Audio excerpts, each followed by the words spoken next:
What's going on, everybody? Today we're at the Jensen Reserve and we're going to talk to you about the amazing American Meishan.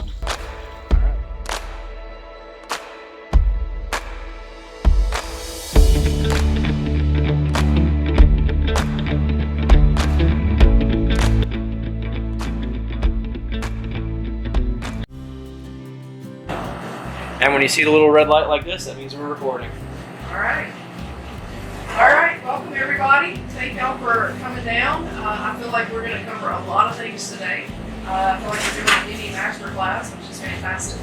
My goal anytime I have somebody come in is to make sure that they are getting what they want. So I can teach you everything about the hog breakdown, but you may find that you have questions. And I think just in chatting this morning, there may be some other things that y'all want to make sure you cover today. So I'm going to put you each on the spot. If you would you go around and tell us why you're here? What do you want to learn? What are you taking home with you at the end of the day? You want to jump in, Brian? So I'm here because my boys have become very interested in learning about these pigs, and I want them to learn how to butcher the hogs, and I want them to learn how to do it successfully and not waste anything. Very good. We can do that. Yep. All right. I'm looking for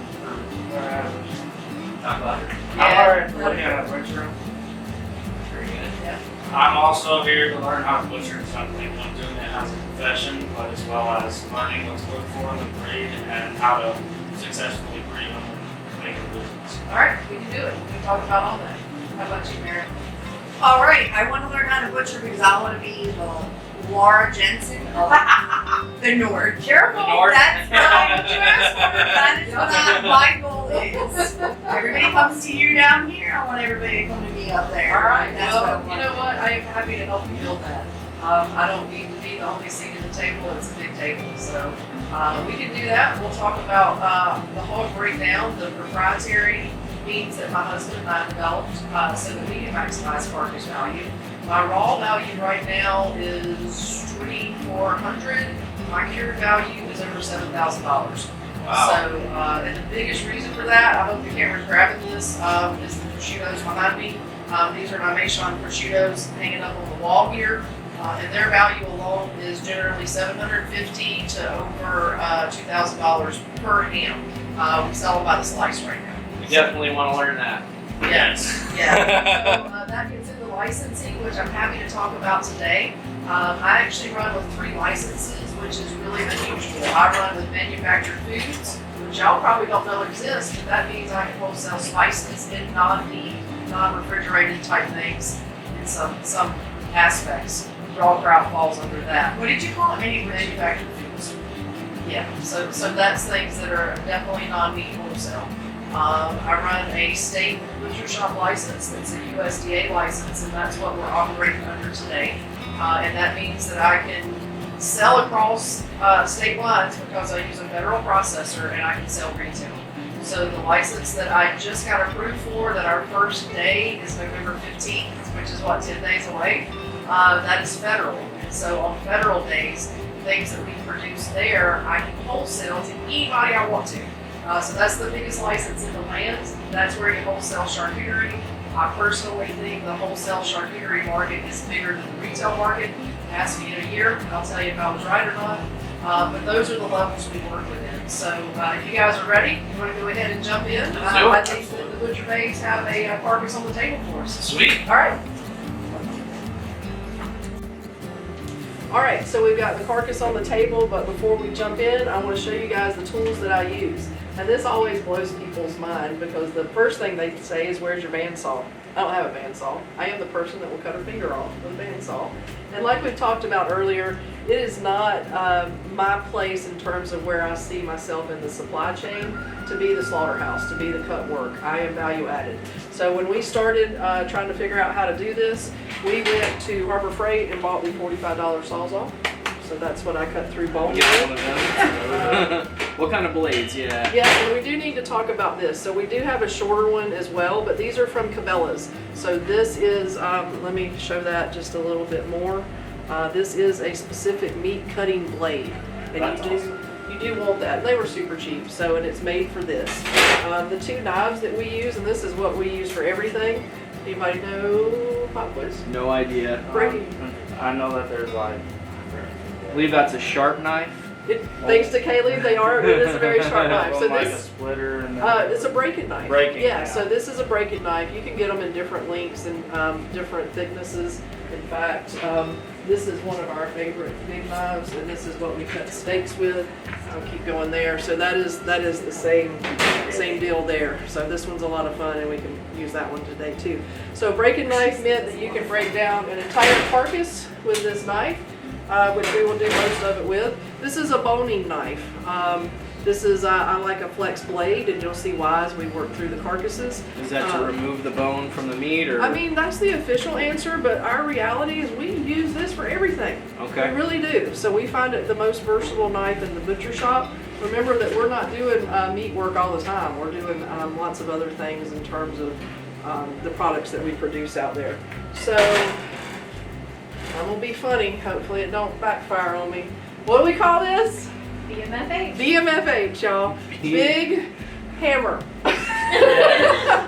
And sometimes you'll see on the ribs and the way that we need to get some of that cartilage out. Sometimes you just got to take your frustrations out. So these are the tools today that we will be using to break down the hog. So questions? Not yet. Okay. All right. Well, let's jump in. Could go on your kitchen table. So what you're asking for from your processor is what's called a scald. Notice how it's clean here, how the skin is scald, a scrape, and then a split, 6-way split. So it's technically 7 pieces. You'll have 3 for each side, and then the head. What did you say? Skull? Scald, scrape, and split. Scrape, 6-way split. okay. Fun fact, all pigs are pink on the bottom, no matter what they started as. Really? Yeah. Pink where? The skin's all the same color. It's all pink on the bottom. Mario asked the question earlier about what do we do about the hairs. As you see, you've still got some hairs here. Like black shadow. You're not going to get all this off a carcass, but here's the thing, that's not Meishan specific. There's a reason commodity growers use white pigs. So you won't see the hair. So you don't see it. Yep. All right. Questions on this? That's funny. Yeah, I think you had me at it could fit on your kitchen table. Yeah. So I'm ready. And I've been talking to a lot of preppers and small homesteaders lately, and that's where I think the Meishan really hasn't found its niche yet. I don't think there's a lot of people that are doing it, but I think it's coming. Obviously, that's not what I do because of my retail store out there. But you don't have to let them go this big. You can do suckling pigs. You can do roaster pigs. You can run them at any age you want to make it work. Go out in the backyard and make it happen. There's tons of videos about how to do the evisceration and the scald. I won't really get into that. You can also skin them. Not a bad thing, but for what I do, it minimizes carcass value. So keeping the skin on will increase the value with your process? It does, and the number one reason for us is prosciutto with the skin on makes a better product. Okay. So we don't really want skin off. Makes we have sense. to drive over 2 hours each way to get to our processor, and it's worth every minute of it. So, Okay. yeah. All right, so let's talk about the different pieces here, and then we're going to decide what we're going to do with them. Ready? This is what you came for, isn't it, Mario? Which part? All the stuff that's here? Yeah. Well, leaf lard, bacon, Yep. loin, Leaf tenderloin under there. Yep, this would be bacon. This was the belly, so this is where your bacon would come from here. Leaf lard is here. Tenderloin, did you say that? Tenderloin's Tenderloin's in here. there. Liver. Yep. Kidney. Kidney. I don't know why I mix that up. And then ribs down there. Yeah, and then you got some ribs, good bones hiding under here. Whoa. One of the things that people like for me to cut is called a secreto. So most people don't have any idea that pork could have a skirt steak, and that's what this is right here. Now, when you take it, you do affect your bacon, so you have to make that decision. But ultimately, that's So skirt steak for bacon. Yeah, and secreto is the butcher's secret, is why it's called that way. Let me see if I can. I'm gonna show Mary first this time, and then we'll show y'all. Can you imagine? So this is what we're looking at in terms of your bacon right here. And you then- just start slicing. no, but we'll show you how to do Yeah. that. And this is your loin eye here, so this is your pork chops here. And if you want Brian, I'll flip it around Yeah, for okay, you. okay. Because this end.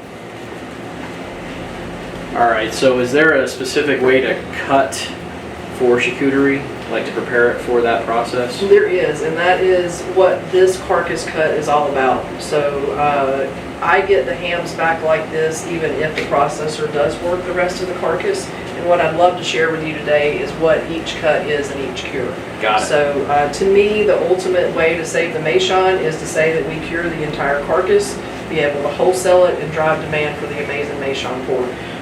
Big lofty goal, but I'm close, really close. Getting there. So this would be the ham as far as prosciutto.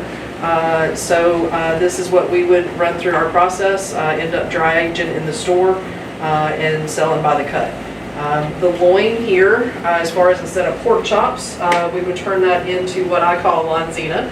Maybe another Laura-ism, but Lonzo is what most people call it. We're an all-female owned and operated butcher shop. So loin here, as far as instead of pork chops, we would turn that into what I call lonzina. Maybe another Laura-ism, but Lonzo is what most people call it. We're an all-female owned and operated butcher shop, so I went with lonzina.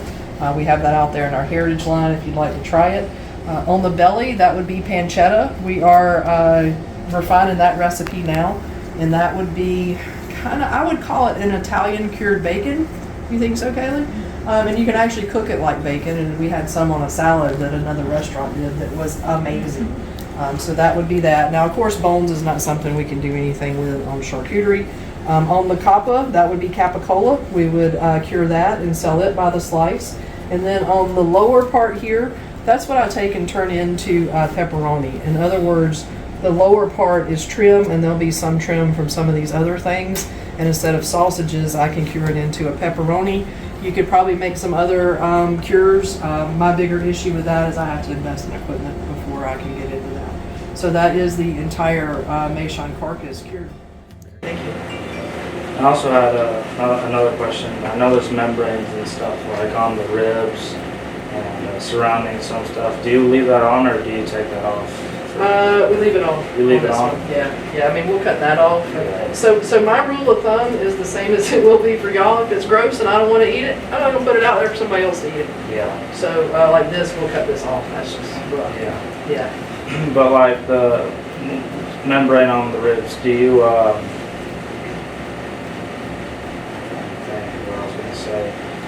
does it add flavor to the meat when you're cooking it at all, leaving it on? I don't think it does. No. I don't think it does.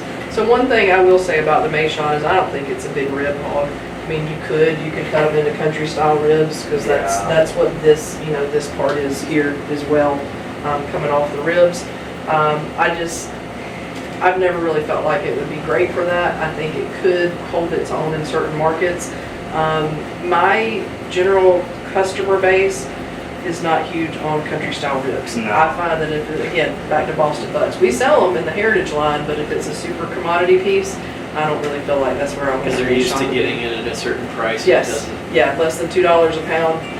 I can, that covers the feed cost. That doesn't cover any of the other costs. So is that like your per break even is $2 a pound to break even? Lord, no. I was like, that'd be nice. That's like what it takes to feed them each day. Yeah. Is under okay, so that. just the feed portion, not any of the care or Right. anything else. Right, or Okay. processing. Yeah. I have added expenses because I have to hire people to haul for me, which Mhm. makes it a real cost. Yes. If you want to look at it like that. And the fact that our processor is 2 hours away. So I have those numbers. I'm happy to go over with you later. Yeah, we'll go over I think numbers. it's upwards of $7 a pound, which means, when you look at margins, the Meishan can pull it. And that's where we wanted to be initially. When you're looking at other large breeds, they can't pull the price per pound that the Meishan can. It does take marketing. We can talk about that too. But anyhow. Okay. Good. All right, so what else other than the ham can you get off the back? To answer your question. So I think, did we do trim in the last one? I think so for sausage. Yeah, so, and that's what the last group wanted to do, is we boned all this out. So the skin is usable in two ways. Dog treats, which I can teach y'all how to do. There's really no licensing required, or pork rinds, which there is licensing required. So we try to save the skin, and I don't have a lot of time to make pork rinds, but we use back fat and skin to do that here. Back then, I reinvented that process for us. So, do we want to get into what it looks like in here? Do we want to go ahead and start with the ham and look at trim, things like that? Yeah. All right. Yeah. I want to just. So it's either gonna be your ham or you're gonna make sausage with it. Yes, but like for me, it's prosciutto. So, But for a normal, like, yeah, Okay. yeah, people that aren't working hams. Now there is an entire market that is home cure people, and that's where That I is think sharp. I think that's where hand behind the knife. By the way, last class, man, I cut myself like in the first minute because my husband sharpened them way too much. Home charcuterie could be what y'all do really well at. This bone is called the H bone, AITCH. It has to come out to really do anything with it. I pull it out to make prosciutto. You just gotta get your hand in there.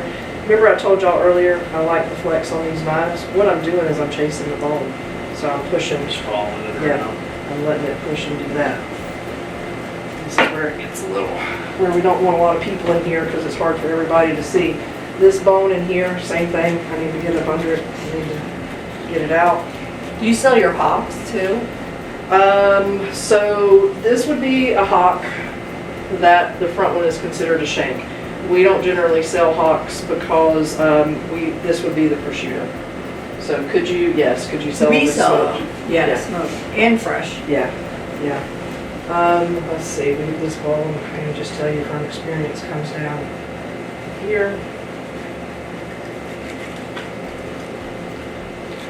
Get your hand in there and then get it out of the way so you don't get cut. We have cut gloves that y'all can wear if you want to. Okay.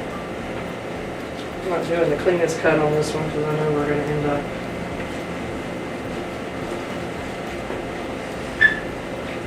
essentially making other things with it.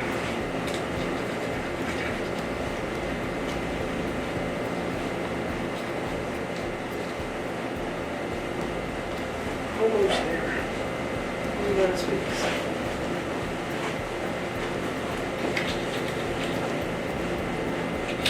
What you're looking for is the socket. And you can start to see it right there. Yeah. See your socket? That's what you're trying to get down to. You want to keep it, if I was turning this into prosciutto, I would not want to do that with it as far as that big piece. So we're going to go ahead and get that out of here.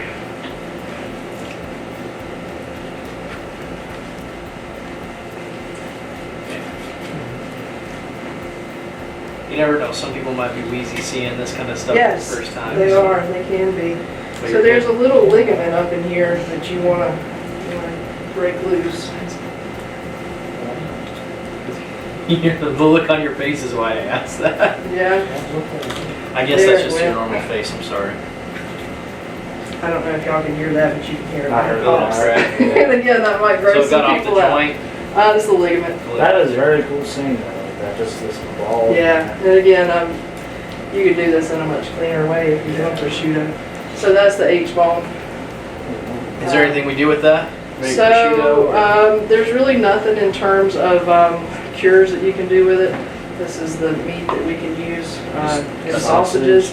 So bones for us are stewed beef. We make a rustic red sauce that we sell in the store, and I roast these bones for an hour or so in the convection oven, and then we run it all night with our own recipe of spaghetti sauce and sell it like that. So, or just Sell get it 'em. bone in your sauce? So what we do on the liability side, we use a ham sock, the same as we put the prosciuttos in, and we put all the bones in that, and then we pull it out before we sell it. So that way we don't have any liability. Okay, so let's start on the skin next. Y'all are gonna get real tired of working skin today, so you don't know it yet. But Not yet. you're, So you're taking the skin off because you're gonna make a ham cut, yeah? yeah, because we'll get it, let's get it down to kind of the bigger muscles, and then we can make another call from there. It'll either go into trim or it can be some sort of roast. What do y'all think about the red color? It's really cool. Very cool. Now, just so you know, we don't have a reference of what the other one would normally look like, but The red looks pretty awesome. Well, yeah, and I get that, but on the other hand, I also think, like you're saying, it's you don't get to see much pork that's that color. No, pork, the other white meat kind of ruined that. Yeah, we're working on that, aren't we? Oh, we are. So again, if you can push up on the skin and behind the knife, you're each going to have to find your own way and how you want to do this. The secret is just to get as much of just the skin and as little of the meat. Yeah, but as you see, I mean, Got a little bit. it is what it is. I try not to work in things that are that strict. So let's see. Put this around here.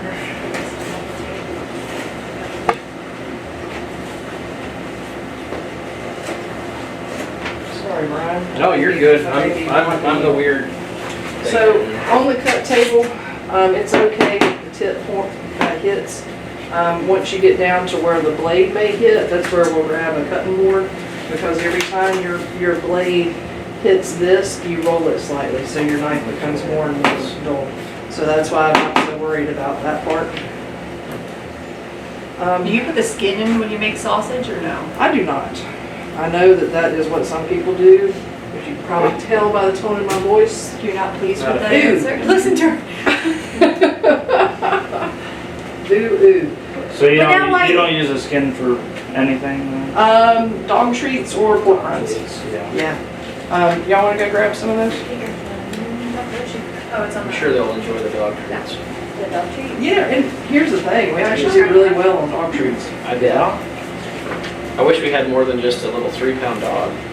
Well, so that's why I say, when I checked on that in Georgia, if I am not adding any ingredient to it, that changes all the rules if you put anything on it. Anything in it. If you're selling it just like this, I didn't need any license, single ingredient stuff. Just make dog treats. Those will sell between $2 and $3 a piece. We've got the tag on there at $2, that's actually from the last batch. You can do that with an oven and a dehydrator.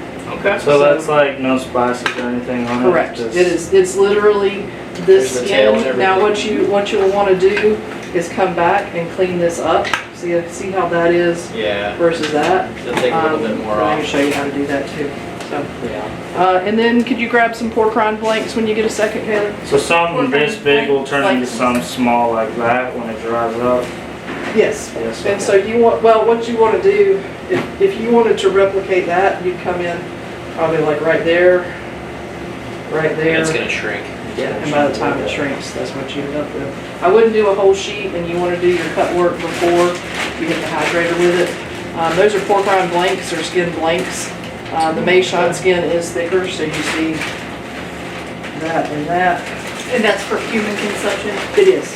When you first started doing this, did you ever pierce through the skin like when you're doing this right Oh, here? absolutely, and I still do. You still do? Yeah.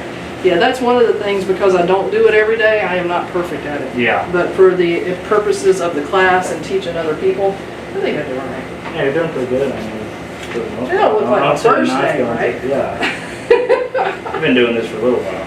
Yep. It's a decent amount of fat right on your bed. Yeah.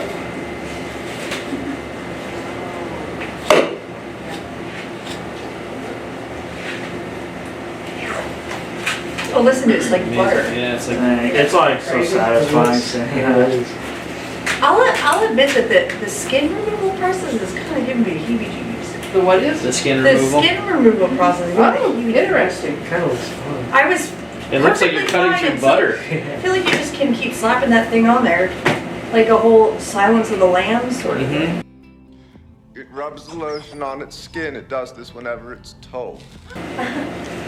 Just don't make any masks and you're good. It puts the lotion on its skin.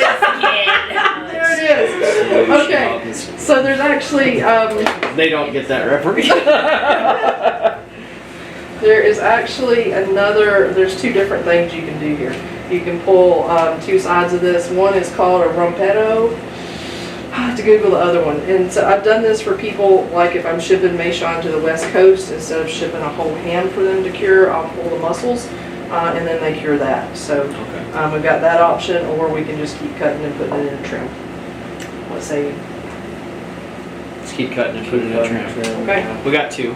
Yep. We can do both. I'm very. Would you hand me a red cutting board behind you? Alright, so red is for raw meat here, black is for charcuterie, green is for non-meat things.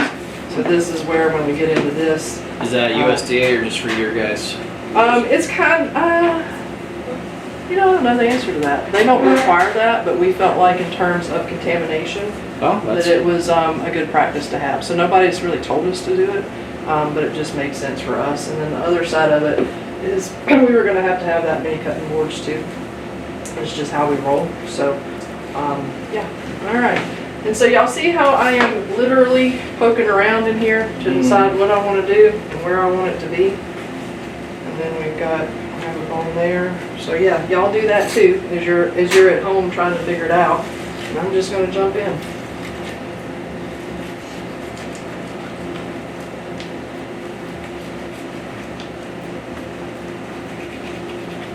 Just working around that bone.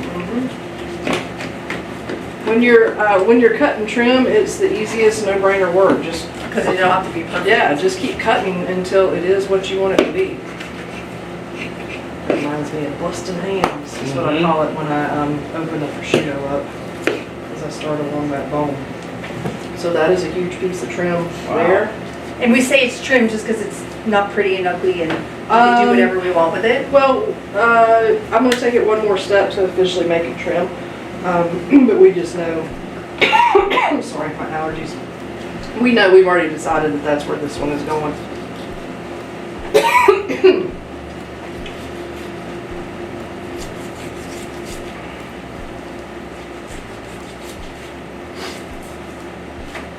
All right.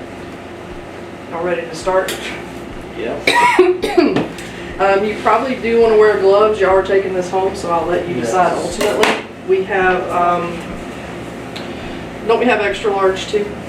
You guys are probably your mediums. To be I'm honest. probably at least a large. I wear mediums We should. You wear mediums? every day. Nitrile black mediums. My water was behind the register. So you would so here's me with gloves, and you might be different. I like them to feel like they're not there, like they're tight, like their skin versus baggy. I think you should do Yeah, you don't really Baggy, want- you don't want baggy baggy. catches on something, so you might want to think, hey, I'm cool, I'm wearing the big ones, but And I don't like baggy around sharp knives. yeah. So I'll grab 3 this gloves. here is the ham. What size was that? Medium. All right, and we got others in the back, so if y'all are bigger Yeah. than mediums, we keep them. It just happens that everybody that works in Yeah. here are mediums. So this is the ham here. Mhm. So when the customers ask if the bone's in or out, is that because, I mean, I would assume you just like leave the bone in, but I guess they're used to getting out boned hams? Like, is that how they do it in the grocery store? I think you can get either way with the Or grocery what's store. just the preference? I think it's more of what equipment your processor has. So see, Well, no, the customer, why are they asking me? I think it's just their They're preference to used know to what to it. cook. Generally, a boneless ham is pre-cooked and a bone-in ham may or may not be cooked. So is that maybe their next question is how do I cook it? No, it usually just ends, does it have a bone or not? I'm like, oh, what is it? Just cook it. Well, we're gonna turn that into trim. You wanna leave that and then we'll clean that up a little bit. So here's what, I'm gonna show you real quick what our grinder likes. Every grinder has its own thing, quite honestly. So mine likes strips that are about yay big. So that's ultimately what we want to do with this. Let's see. Are we gonna use Do that you have a today? percentage of fat versus percentage meat that you like to mix in with? That is a great question. So in terms of sausage, a sausage by definition can be up to 50% fat. Oh, that's great. Now, I think that's a little much, but you know. But it can be. It can be. It can be, it can be. So like we do a linguiça that is a higher fat content Yes. than other sausages. So it's really personal preference and what your market likes. I just know that my grinder, we'll get into that later, will like things like this, and essentially what you're doing is dropping them down the throat, and you don't really want to stop. You want it to grind and eat. Now, we will evaluate before we grind on, do we want this fat in it? Is this fat enough? Yeah. That is something that we'll need to decide. So, yep. Okay. There you I love go. how you just throw it. Yep, go ahead. Start cutting. Right. Yep. And You know what you're doing, right, Riker? I think so. He's just gonna go. only one way to learn. Hands The on. the slices like that? Yes, yep. And then you got a bucket behind you that is called trim, and that's what we're doing. We are making trim. So that's the word you say when you're making sausage. You're cut and trim. Cut and to trim make to sausage. make sausage. Yeah. So I know it's not very big. Well, but we still didn't want to waste it, so that would go into trim. Okay. Yeah. Do you want them to put it in the trim bucket or? They can, either Okay, way. there's a bucket behind you guys labeled You can go trim. ahead and do it, but on terms of production, sometimes it's easier to make a pile, move a pile. So, and then this is skin that would be, trim that up just a little bit more there. You see these little fat things on it? Yep. And you're doing that extra work to make the rind? Yeah, so now this is, well, so I would So like trim this would that be a dog treat? It would, and it's because of the hair. Okay. When I first started, I had people tell me, oh yeah, we like pork rinds with hair. The reality is that the customers, like me, do not want to eat Yeah. pig hair. So this would go into dog treats. If I don't it- even know where to begin. That's what's funny. As far as, what to Yeah. do? Let's Yeah, start at the beginning. yep. This He's so is, supportive, isn't he? I'm very helpful. watch your hand there, you're in front of the knife. Yeah. So like, Yep. You can do it that way. That's all part of getting your feel for what you're supposed to be doing. I generally hold it, your right hand too, secure it with my left hand while I'm cutting it with my right, and do the fingertip thing here if I need to. And now then would you we'll just cut put there. that in to be Did you rendered need to or put the is skin that? over there? Yeah, so we can sort it out. Oh, Yeah, okay. Yeah. No, you wouldn't want to, like I said, I don't grind skin. This is the tailbone. I don't, if y'all want to take it home and feed it to something, cook something with it, you can. A lot of times I end up throwing them away. We have to look at it from, we got to keep moving. And if I have to stop and Yep. say, hey Joe, could you come get these for your dog? I've now created an You extra slow 10 down. to 15 minutes work, Yep. and that's not, For something that doesn't have any value. that's not how I can make it. That looks beautiful. Yeah, But I mean, you could throw that on the you could. stove and just eat it. Absolutely, absolutely. Did you ever do that? Oh yeah. Could it be Yeah. like in a stew or something? Yeah. Use the Yeah, all that stuff is a possibility. Actually, where my brain goes, and what you're saying is not wrong, there really is not a wrong on it. I see stir fry. I see cutlets. We love a chicken piccata. Why couldn't you make a pork piccata out Why of not? something like that, Yeah. Jackson, don't be afraid to like turn it. Wouldn't, and this would go, I'd go pretty good on a little biscuit too, wouldn't it? Riker's owning you, Jackson. I'm still trying to figure out what I'm doing. You sure this is what you want to do? Yes. I'm just kidding. Okay, you're welcome to holler if you want pointers, but I find again, getting the knives in y'all's hands are what is most important. Let me show you the way that I look at it too, and this comes into the charcuterie. If you look at it, you got a muscle right here. Yeah. So one of the things that I do, you see that, Mary? How did you determine? Well, I've done a lot of these for one. Sorry, I guess that was, sorry. But I mean, if you look at it, it kind of makes sense when you look at a whole muscle group. So how do you get all that off and all that off? And so what His I cuts do, Can I a little try too it? thick? His cut's a little too thick. we'll just need to just Cut it cut in them, pieces. cut them in half. Okay. But no, they're not too thick at all. In fact, that's probably a better use of time. Not like today in general, but when y'all are at the point of production, this cut work can make or break you on the cut table. So is the muscle the meat, like Yes. all? So that's okay. Yeah. So what were you asking? Could you what? Could I just like remove the bone if Yeah. I want to? Just Absolutely. try it? Yeah. Try it that way. Yeah. Oh, watch that. Yeah. Yep. There you go. You're using the knife to see when you're Well, I against cut something. this part off. That's how you I don't think so. Well, we probably. There's a What steak would right work- there. That's a steak. Isn't that cool? So what I would probably do is cut it in half so that feeds in with that half. Is that a good explanation? Yeah. Kaylee, would you go get the grinder head? I think that would probably help a lot to see what they're feeding. Okay. And we can take a break It's whenever. still recording, so I'm just gonna grab their drinks. Okay. And so there's you got a bone. Yeah, there you Yeah. go. You see that? Okay, cool. Very It's clicking. Woo! This is going back up. There's a point in here, again, back on the prosciutto side, that I take the knife and I cut across and go from there. Just cut right Yeah. through. So here's our grinder head, y'all. So that's what you're feeding into. You're dropping it down that throat. Yeah. So then you either make ground sausage in like 1 pound packs, or you make links, or? Yep. And hopefully, if y'all want to, don't we have some casings? Yes. We could make links. That was something that the last class thoroughly enjoyed, was learning how to make that. Do we have a spice blend put together for it? No, but I can make one once we know the weight. Pretty much, we're probably either mild brats or roasted garlic, probably, right? Yeah. Okay. Let's get Brian's input too, but what do you three think? Do you have a preference? To the type of sausage? Yeah. Mild. Actually, we did JR signature on one of them too. Oh, the yeah, like the skinny sausage. The skinny sausage. Yeah. Surprise us, but make sure we know what it is. Yeah.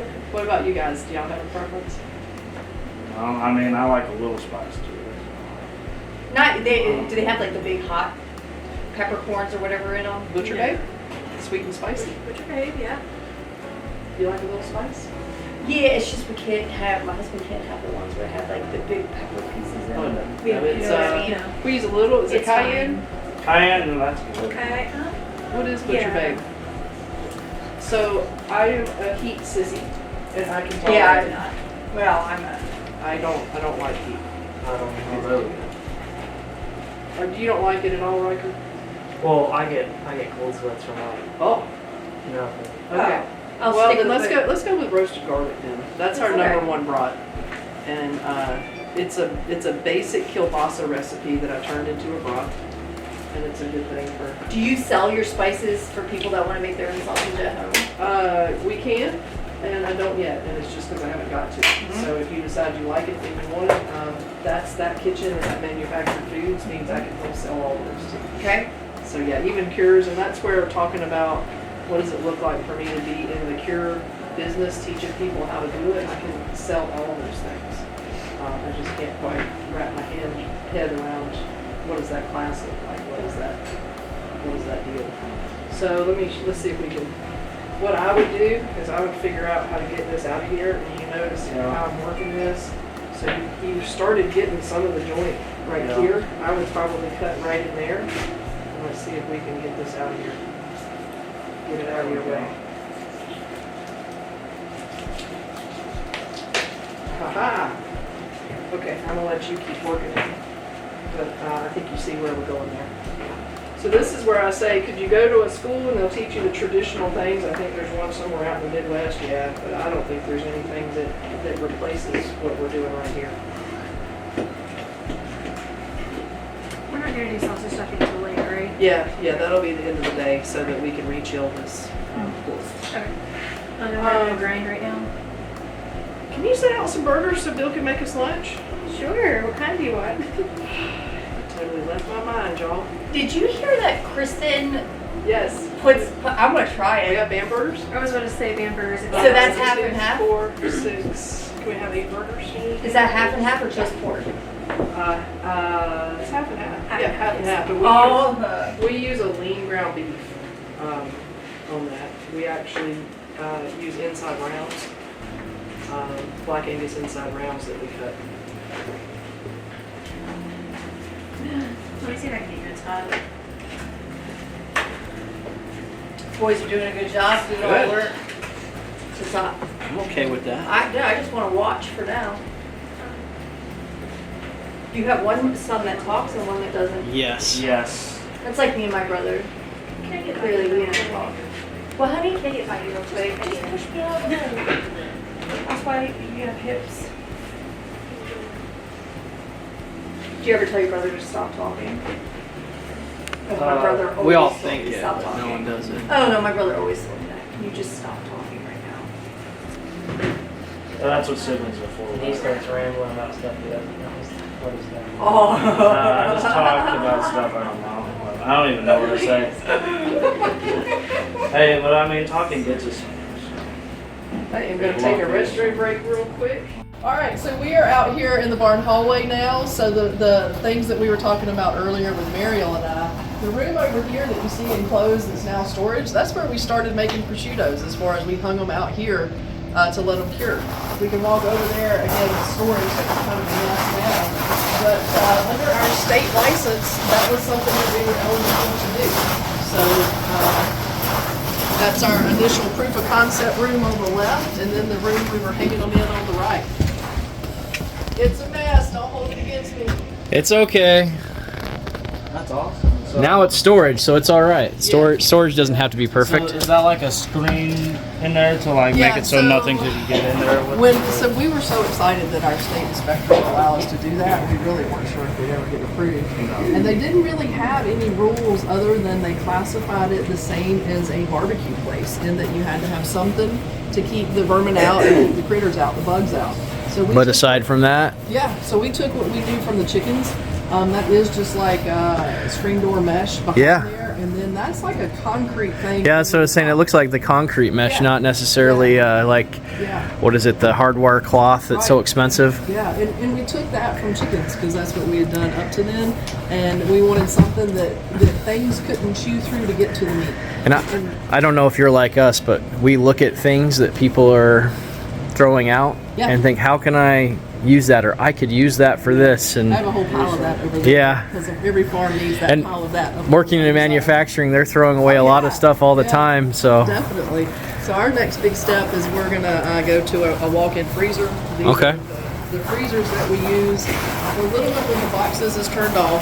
So when you look at the volume that we churn through the store, we're really doing it with these those are little some freezers. big freezers, and I like Yeah. how you have them on pallets. That's a good idea. Yeah. So we have a barn, and we're trying to figure out how to utilize some of that space. And I like the pea gravel too, guys. Like that's Yeah, I like this one. So That this makes was, it- this was 3 stalls, and when we started, this was the horse stalls, and that was the hay room. And so now we have events out here. We just had. The looks like you make some cutting boards out here too. huh? I don't. No? But I have friends that do. So Yeah. This is our show setup. This I had a friend make that. This a friend. Make That is this for me. beautiful. I am in love with that. Yes. You know- 8, 16, and 32 ounce tubs. Does that go in the fat tub, the leaf blower? Mm-hmm. Yeah, okay. So you had talked about some of the membrane before. Yeah. That's what this is. When people talk about, I believe it's called caul fat, where, excuse me, they'll pull this off and then wrap some charcuterie in it. Yeah. I find it, excuse me, too labor intensive to do that with. Pardon me, I guess you're the one. You waste a little bit of time on the table doing that, trying to get it all off. Or... Yeah, you wanna jump in? Jump in? So you're taking them. Okay. Dang allergies. It feels great outside now, by the way. I'll be honest, it's definitely like I have terrible allergies and I feel great here. It's dry. We haven't Great. had rain in Too weeks. long. Yeah. I noticed fall hasn't quite happened I'm as telling you, has. that one, it's like it's made different. I'm sorry. Brian. Your fall isn't as advanced as our fall yet. Yeah. Like ours 2 weeks ago was perfect. It's kind of like what yours looks like now, all beautiful. We're already in winter. I Mm-hmm. understand what you mean. That is pretty. Isn't it? It's like when you see it on YouTube, it looks and sounds easy. But Yeah, when I you're know. standing there We're doing done. it, I just got to the point of ooh. So you I'll leave use it a on? casing. Yes, You're- I do. You leave it on, render it down, and then Yeah. you can just like So, pull it out or something? We It grind it. renders and really then- nicely too. Sounds kind of cool. Some of it will wrap around the grinder head, and that's okay. I mean, that's not uncommon. So can we be taught how to render work today, or is that too much? Absolutely. I can tell you how to do it, but Just put it in a crock pot, right? that browns it. Crock pots actually run a little too hot. Do they? Leaf lard, Oh, okay. In my opinion. I use a double boiler at the end of the day. So leaf lard takes about 4 hours to render. So I don't know. Well, no. So what are you gonna do? You were saying about not removing the membrane because you're just gonna put that into sausage. Is that why you said that? No, we will. If it was staying here, we would not remove the membrane. We would cut it into strips that our grinder likes, and then we would render it down. And then sell it as you want to work in, and then when it's cured is when you'll slice it after it's cured. So do you peel Okay. these ribs off of the bacon when you're making bacon? Yes. Yes, okay. You would want that, and then there's fill in here. You see, you've got these little, I call them little fingerling pieces. They're cartilage, Yeah. and you don't want that on your bacon either. So we'll get that off of there, and that's often where the meat cleaver and the BMFH comes in. If I had a bandsaw again, it would We be broke the easier. other. This is the 2.0. Oh, Yeah. okay. Yeah. Yeah, exactly. But because we're going to be using the Sawzall, we need the weight of this piece to be there to cut so that it's So it not holds jumping it all down over the and place. yeah. So that's why we want to think about what we want to do. And where's the country, what do they call country style? Country ribs? style ribs would be you could do it over here if you wanted to. Uh-huh. This one again, you can see the difference in the Meishan on it. You can come under here and do it, and here as well. And then just and then spare ribs. These are spare ribs. But you're gonna use those in your bacon, or We're going to chops. leave these intact for tomahawk chops, but the rib is going to end here, so these won't be tomahawk. So tomahawk chucks, kind of like a little riblet on top of the pork chop. The rib is That's pretty intact. cool. Yeah. I'm noticing this fat, like it's able to just peel off Yeah. like butter. Like Yeah. it's actually The kinda sound cool. I don't like. Yeah. You can just This will be the end cut chops, The end and cut. we sell those too. This will be our premiums. It gets a little tricky on, let's make sure we're looking at our rib bones here, right? Where would you cut for bacon? Like if you were doing bacon. So that's actually what's going to be this, the bottom. Yeah, the bottom of your of the tomahawk. This makes Yeah, so it much looks more like sense bacon. now. Do you Yes. square it Good, out? I love hearing Like that. I'm like, Good. okay. Do you square it out when you sell I'm it still to confused. or do you just sell Yes, we individual sell generally 2-pound packs. is what 2 pound people want. packs? Okay. Yeah, and so some people want skin on, so that's a consideration. They like to, chicharroni type thing, they like to deep fry it so it Okay. cooks up. I So like that's that. That another actually thing. sounds pretty good. And we've got some customers, I think the fat cap's a little big on this one to do it, but we've had some customers request skin on chops for the same thing, so. All right, so we have the skin and chops. the fat cap. Okay. They like We've got loin. We have Tenderloin, Tenderloin. you'll see that when Bacon. it's hiding. so tenderloin and loin are two different. Yes, tenderloin's over here, this is your The loin. loin's the main part. One of them's tender. Tenderer or And then- Lauraism. But is where now, would I you- guess. so I know we're not gonna make bacon, but But we will have pork belly. right. So show me where you would start cutting for the bacon. Exactly there, that's this. But So you would just go. It's like a you don't square. really want to slice it up front. You really want to leave it in chunks that are whatever size you want to work in, and then when it's cured is when you'll slice it after it's cured. So do you peel Okay. these ribs off of the bacon when you're making bacon? Yes. Yes, okay. You would want that, and then there's fill in here. You see, you've got these little, I call them little fingerling pieces. They're cartilage, Yeah. and you don't want that on your bacon either. So we'll get that off of there, and that's often where the meat cleaver and the BMFH comes in. If I had a bandsaw again, it would We be broke the easier. other. This is the 2.0. Oh, Yeah. okay. Yeah. Yeah, exactly.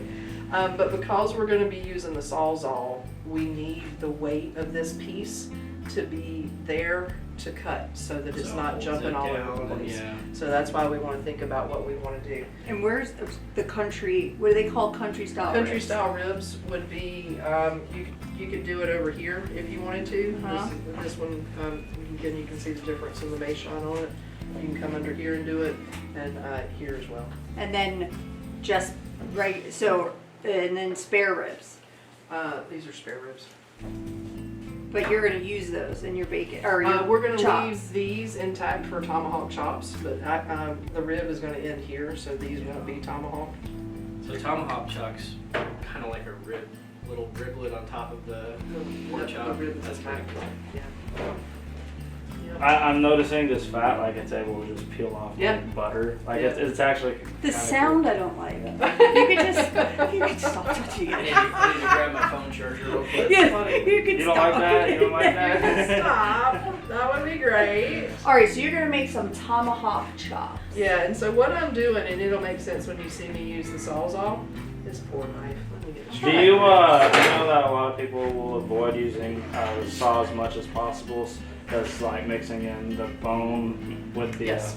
So will And you it's tough on the cut? tenderloin. It is. It is tough on the tenderloin. That's what I know. Like people with the bandsaws will just for those main portions, or just to maximize time, will just cut right through as fast as possible. Is that when you herniate your disc, is that the jump? Yeah, I guess it I could just be. had that procedure done. Yeah, because that's, But they call that's it the micro spine. disc. Yeah, I gotta take a picture They of cut the that. spine in half. So when I had my surgery, they took all that out because it herniated, so it started leaking out.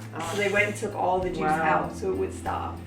Do you have some there now to replace No. the juice? Oh no, I asked that question. No, there's nothing there. Yeah. Glad I just compared myself to a giant. It's crazy how red this is, and it's a pig. Well, it freaks people out because they're like, where does this muscle come from? And we're like, and they're, so we have to catch ourselves because, we have a teres major too, and it's one of our most popular steak cuts. Yeah. All right. What I'm trying to do is evaluate on the tomahawks where the sawzall needs to hit, because generally what we would do is cut it, roughly 1.5 inches here, here, and here, and then we come back with the sawzall and cut across the ribs. So because we want to pull down longer, it does matter where the ribs are hitting, where traditionally it would. Could you hand me the sawzall? Can you hand me the sawzall? Butcher I'm getting this. Yeah, I've watched a lot of YouTube videos, and You you sound guys are like the you- first one that use the sawzall that I've seen. That's a high class. That's high quality Rednecks H2O. BS. I kicked your leg by accident. So for me, Still good? it goes back to I don't do cut work every day. If I was doing cut work every day, I'd have to get over it. We'd have to have a bandsaw. But ultimately, remember where we started? We wanted to be charcuterie. We didn't know we couldn't wholesale it when we started, so everything we've done is to come back around to where we are now. So, all right.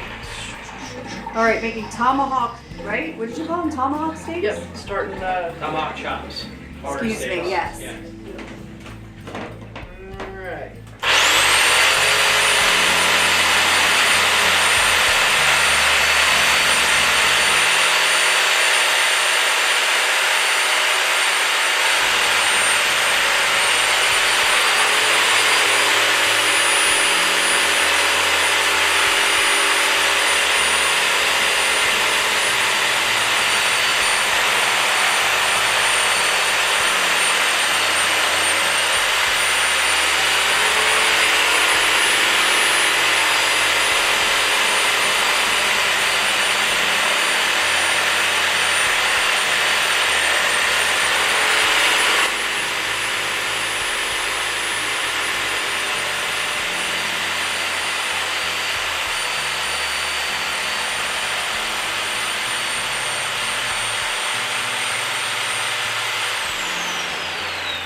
Try not to stay in one place too long to minimize heat. Yeah, and I can I tell feel you. like she just threw pork at me. Oh, that is a That was the hazard board bonus. across Really? for me. She just They was will like- vouch for me. So now how do you prevent with using that getting chips of bone in your? I'll or show do you like- some. I'll show you some secrets around Okay. that. I'm not loving how these are cutting, just to be quite honest. But anyhow, we gonna roll with it. Hey, listen, we don't know any different, so. Well, You could cut 'em once backwards. we get Only it on reason the I could other- tell is because I could tell you didn't like it. Yeah. I'm gonna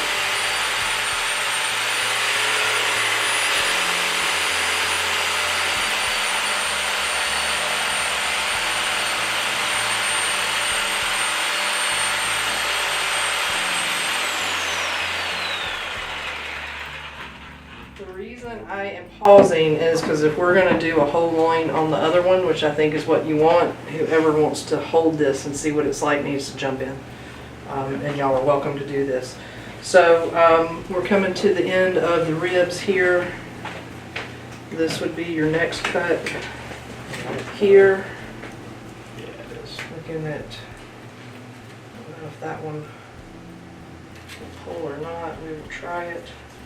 Now I know why people have those, like journalists where they're writing on their neck like I with a think string. that's going to be Mhm. kind of the Put end them of out. it. So then on this one, I would pull, I'm trying to go for 1.5 inches-ish, and this is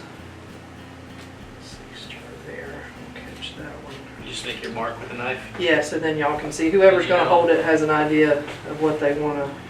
Where the cuts I'm just need to go. catching it, this one's working out to cut in between the vertebrae, but it doesn't It always. doesn't always line up Yeah. there. So what are you cutting for here? This is gonna be more chops, but there, since we've run out of rib, these are not gonna be tomahawks. They'll just be regular chops. Yeah, they'll be regular chops. How many chops do you get off of Meishan? Does it just depend on how big It does, or and that's where, I think where we've got bigger frames and smaller frames, it's hard to put a number on that. On the website, on Meishan Preservation, there is a blog post that I itemize 2 carcasses. And okay? it goes over those specific 2 carcasses. Okay. Okay, We got about 25 out of our last one that we processed, the IPP, okay, that's a which good is a good amount. amount. Yeah, that is. All right, who wants to use Sawzall? I want to use sauce. I was hoping you would say that. So it's gonna be about feel. Did you notice I held it in a place and you felt it give? Yes. That means you've gone through the bone. Yes. When you feel like it's not moving, you notice I stopped. And it's Yes. because bone had filled this. So that's what I was. We don't want to keep it in one place for too long because No, hot. it sometimes the way we hold it, we do hold down the piece where we'll have to release it to make it. Get turn your on. Christmas So, picture. Yeah. Right. All right, let me. Yeah, get the let me Christmas. Oh, look at his smile. That's fantastic. Okay. That's awesome. So like it's gonna be right there. Yeah, but have it going. And then Yes. touch it. And do you have enough room? Because these tables can slide. If you feel like that's like bumping up against you, we can push this way. The cord seems like it might not be. Just slide a little bit. There we go. No way, it's just a camera.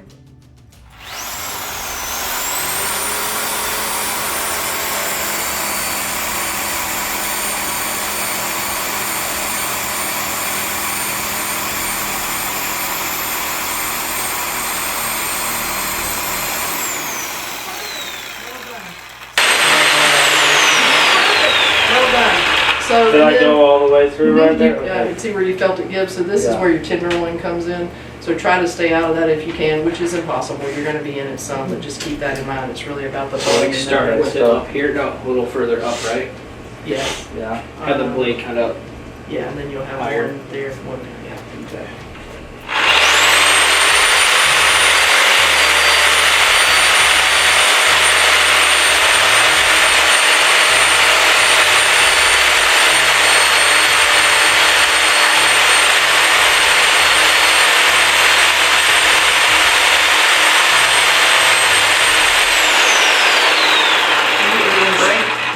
So what they do back in the day when they didn't have a sawzall? A handsaw when we started. Yeah. Oh, you guys did start with Yeah, that? it's like a hacksaw.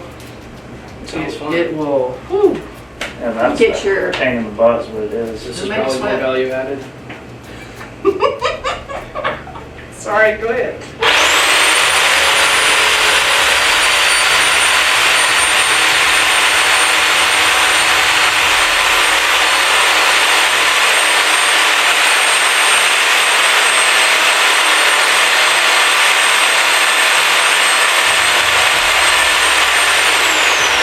Stuck on it, or Well, so based on what you've learned, how would you check if it went through or not? oh no, you were saying something about how you stopped and because like something was like Okay, you don't think it was going? Yeah, and then that's what I was doing with that, yeah. where I slung some on Miriam.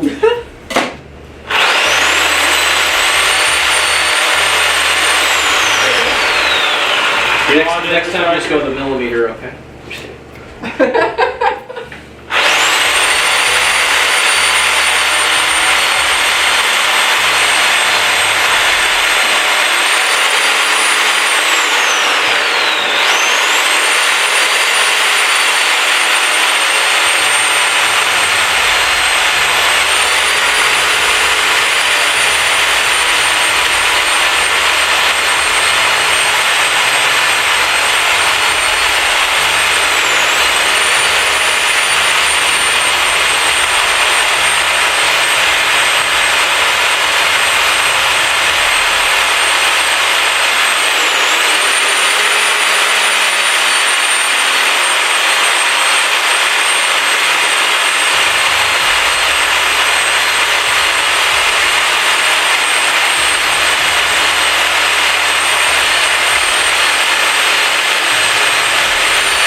There's one more cut we need to make with that on this, and that is to decide. So is it, there's a bone like that's down Yeah, here. so what this ends up being when you do it this way, these are end cut chops. It becomes a mini roast is generally what we Okay. sell it as. Okay. Yeah, so now we need to figure out where we're gonna cut through the ribs in order to make these tomahawks. And that can be kind of whatever you want. This is, your end of your rib is right here Yes. in terms of where it goes, so you may wanna consider Cut that it. being the tomahawk. Do you like the look of that? I like the look of that, Okay. yeah. And then what's the rest? Ribs, This is, spare ribs? this would be Spare. trash or take it Trash. home yourself. Yeah. And I'm just doing Would just be a that little spare rib. as a point of reference. So do you find when you're doing this kind of thing that you save the good cuts for customers and maybe keep some of that stuff for personal use, or is it just kind of It is rare that we eat Meishan. okay? It generally is all for the store. Okay. When we first started, we did eat more of it, and then as it kind of grew and became more scarce, we just kind of left it for the retail store. Okay. So, yeah. Yeah. But you could eat that as a little. Absolutely. So, Spare rib. and that's the big thing to remember here is you can eat any of this. It's just a matter. It may not look like something from the grocery store, but it'll taste great. So, don't be shy about whatever you want to do. You could smoke this. You know, you could have a day of scraps on the smoker Yeah. or whatever it is, and do that. So for this, what you're going to do, let's. I don't want you to cut the table. Ask me how I know that happens there. So just when I feel like it's gone through moves, just go Yeah. down. And this is going to be a little trickier in that you really want to start with like the tip more so here. Yes. Your goal is not to go through. It's simply just to bust a rib, Just bust a bust a rib, rib, bust a rib. Are the until you ribs a get- little bit easier than the spine? It'll be easier than this. That was your worst part, Okay. right there. Question before he cuts, just from looking at it, if you have the people, would it be easier to put it vertical and cut down? I feel like we need eye protection, Okay. and I wouldn't do it for that. Okay. I'm just asking. Just, I think hands and all that stuff in it, it would make me nervous on a liability issue. I understand. I understand. All right, ready when you are.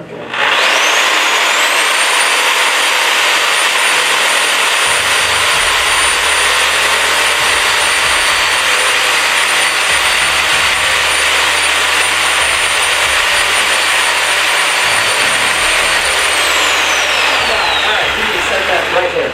Alright. We won't need it again until we Just get in case here. they ain't even come Is Do it- you want me to, I mean, I know it's a blade, I don't really want to come blade, so just set it like. There you go. You know how Whatever you want to. indestructible Yep. those things are. Yep. Does anybody need a break? Lunch will be ready in about 30, 45 minutes. If everybody's okay, I would like to work through a half and then take Yeah. a break and then That let's would be bust the other perfect. half out. Okay, so this is kind of the cool thing where some of the questions you were asking are going to come together. And we'll need the cut board underneath it. And would you like to do some cut work, Riker? Yeah. Okay. So what you're going to do is go in behind what your brother's done, and you want to cut this off. And you can use these knives. If you like the reach of a breaking knife, you can do that. Let me see. Yeah, I don't have a cutting board under this part. There you go. So yeah, let's make it 2 halves would be our next Oh, thing. So right, you're cutting through here, right? Yeah, but you can start down there if you prefer. There you go. Does the skin make it a little bit more difficult? 'cause It it's does, tougher? and people I can say hear that Meishan skin is thicker than other hogs. Didn't he want to move the cutting board down? I think I've got him one over there. Yeah, you're good. Okay. But yes, this is that thing that would dull the tip of the knife on the table. Yeah. You didn't. Now, do you have a handsaw? We did, You but don't have once we anywhere? went to the Sawzall, Okay. So as far Probably for, retired it happily. we have the frame, we don't have the blade anymore, and I'm okay with that.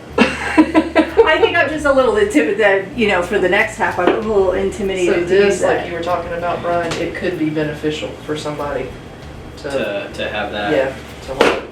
There you go. Just because it spreads it. Yeah. So for example, I can hold it like this, and you can take your knife and you can run it right through there. that's nice. Yeah, yeah. Because it and used you to got have one a more little satisfying- cut. Okay, all Put your right. serial killer. It's pretty bad. I've seen this a Here, few let's times. share this. Okay, so what are we gonna do with this now, huh? Okay. We're gonna finish cutting the sections? Okay. Yep. That's a pretty thick Yeah, these are thinner than I like, and you caught that, Brian. I didn't love, these are just a little too thin. So you've got a couple ways you could do it. Because we're doing tomahawks, I would, exactly, that's exactly what I do. So you want to jump in with that? And what about the tenderloin, or is that gonna go into your chops that you cut on this side?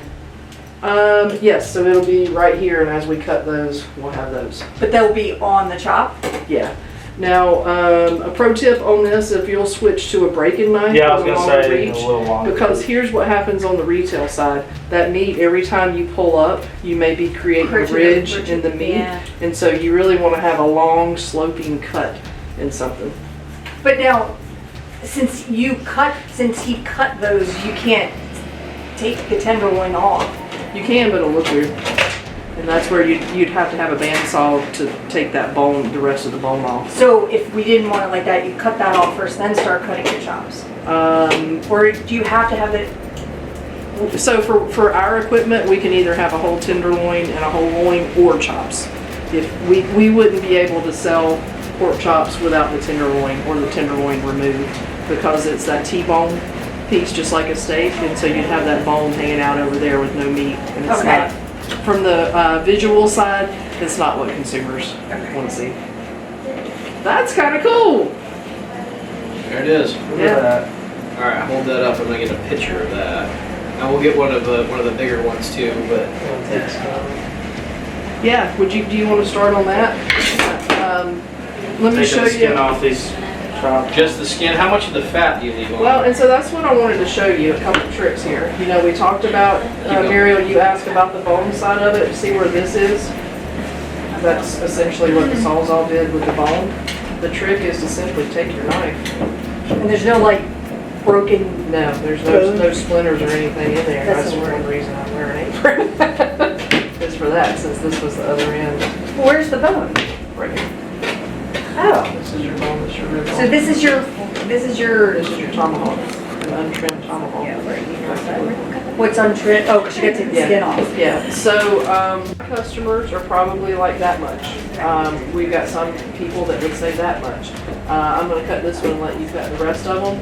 This is again that long sloping piece, and you wanna follow the shape of the chop into the half that you want. There it is. Have one of these for ones that I cut. Do you say this is trimmed at all, or would? I would pull it off because it looks weird. So now we're at the point of what is the customer's perceived value, and they probably wouldn't like that. So what do you think? I think you can replicate this. That's cool. It's very, So you're gonna get more of this. I would say out here. Yeah. If you said, hey, I'll probably you're gonna buy a job that's Okay, 45 there you go. minutes from your house, there's no way you can do it. No way. But out here, oh yeah, I drive 3 hours to work. I'm like, what? I pay my work. Because I pay the difference. get paid. You got the angle off. The pay at my job is pretty good, so people drive like 2 hours one way, they're gonna do a 12-hour shift. Who's gonna eat your kidney? Oh my God. So liver, kidneys what are is something, that? that's a kidney, and kidneys are something that we struggle to sell, so whatever y'all wanna do with them. I do have the liver I have here somebody- too from this hog, if anybody, I actually have 2 livers. Does mom like kidney? Mom does. Cool. Oh, there you go. Alright. Because we keep all our organs in the stomach for a customer that she Yeah, was we ate very heart. Dutchy, like Pennsylvania Dutch. They eat all that stuff. I'm happy to get I that. might be able to get us a connection with that Korean market. Look at that. Oh, I want to get a picture. It's really cool. Wait, can you leave that there? Yeah. I think they're just gonna get prettier and prettier. Yeah, they are. Wait, how y'all doing? Right, we can't wait to go outside. Oh, no. It's so pretty outside. It's so cold in here. It is, we keep It's it cold. glorious outside. We're almost up to 63 degrees in here. Which is hot. Do you have t-shirts? Your t-shirts? I don't. That's going next, so I did Amber first on print on demand, and then JR's going next. She's wearing- See, wearing it's one so of the- soft. She's wearing the new ones, the new print on demand. It's so soft. Yeah. That's the color you're talking about? Oh, yeah. So we have a vinyl machine and a shirt press. Oh, well, so I got the high res file, and as members, Yeah. your membership level, your I can send all that to you. That'd be cool. I'll have to try And I that too. have the service mark. I do like, obviously there is not my side, but they say that these are very comfortable, whatever the shirt cut is. Yep, that's a cool one. Look at that. That is pretty nice. I love that they're getting into this. There's so many fun things you can do with it. That's why I was extra excited to hear what y'all do and who you are. I knew we could have a lot of fun. Yeah. Yeah. Oh, it's like So they got third place at nationals for the FFA. Whoa, So they were- congrats. No. We got bronze, which it's the lowest position at nationals. We won the state competition, Uh-huh. so being at nationals was huge. Yeah. But we only got bronze. Our team was bronze, and me and Riker were bronze on our team. But there's bronze, silver, and gold. What category were you on? Environmental and natural resources. Very cool. Yeah. You know, we had another Meishan guy there, Marcus Leck, and I think he was in the speech, one of the public speaking speech type things. Really? He did really well too. Yeah. Nationals is a pretty cool place. I mean, it's the largest youth gathering in the world. No way. We loved FFA when we were still in school. I ended up homeschooling the kids, but FFA was one of the things that So kept us you there can so still do FFA homeschooling though, right? long. Not in our county, but Okay. my youngest is 19. Because I know there's a lot of reach out to them, like homeschool. That's Are y'all still homeschooled? No. Okay. Not, we've done it. I Yeah. wish. He wishes. It was just a little hard for my wife to try to juggle that and work at the same time, so she... Yeah. And I think there was some social aspects that we wanted for them, so Yeah. we did a few years of homeschool, a few years of charter schools. They were big in Arizona, and Yeah. then We used co-ops largely. okay, yep, and we did that too. And I was really glad that my kids were in school before it got bad and learned the basics, you know, the math, the Yeah. reading, writing, things like that. And then it was middle school. It's the hard before they part, changed. right? I don't think I'd have done as good with that. Yeah. Hey y'all! Yeah, enjoy yourself. Yeah, and then Bill will have burgers for us soon, so y'all gotta eat that. I didn't go all the way through. Okay, just go to the next one. I was gonna say, oh yeah, there she is. I just saw her. Yep, enjoy all that. And there's probably more in the back. These are my farm hands. Y'all, Oh, hello. these two in summer are Well, they're not. who run Well, the farm. they're not all girls. No. No. No.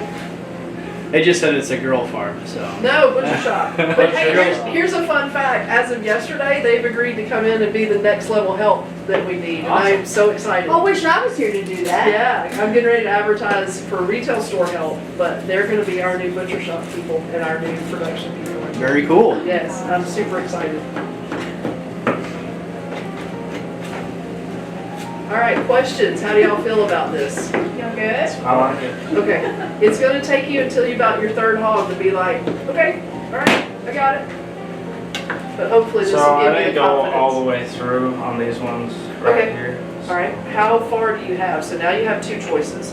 You either have to go back to the Sawzall, which can get precarious on a cut of meat that size, or that's where you get the meat cleaver and the big hammer. And hammer. So if Let's there's get the two BMFH. yes, Do it. If there's not a lot left, then your setup there is your answer. There you go. There you go. Get it where you want it. Yep, hit it hard. Aha! And then you'll feel it give if it didn't already give. You know what that is? That's your chime that you're getting through there. I think I'm hitting with the right hand. Yeah, I'm right-handed. That's right. I think you did it. Yep, you're in the there we fat. go. There you go. All of them are just that one. Just I think that there's two that I didn't get. Do they make cleavers with like a flat hammer spot on the top? I don't know. I've never looked.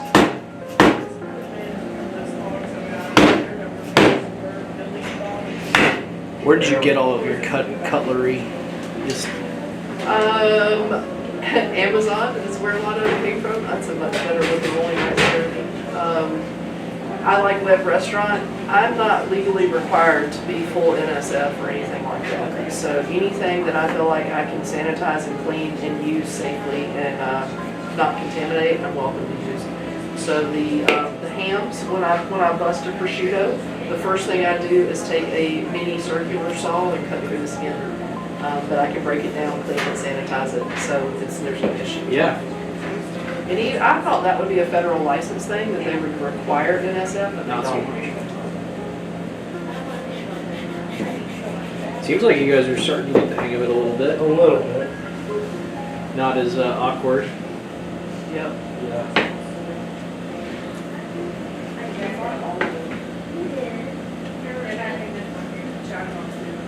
Wrecker, you like your This, question? this is kind of confusing me right here though.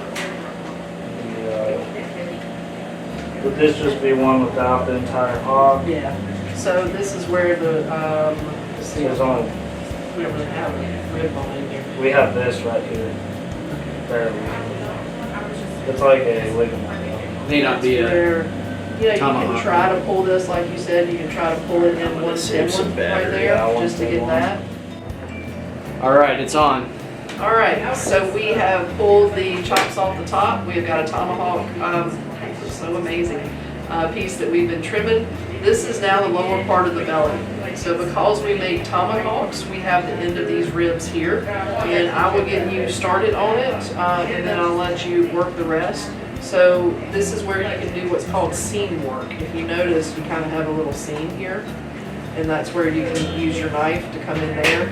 Now, because the way we cut it, this is not a super usable piece, I would pull up on the knife so that you're leaving the rest on the belly for what you can. So if you want to work on that, what I would do is I would peel this back. I would come in behind it, I would get it kind of pulled up, and then I would cut it off there.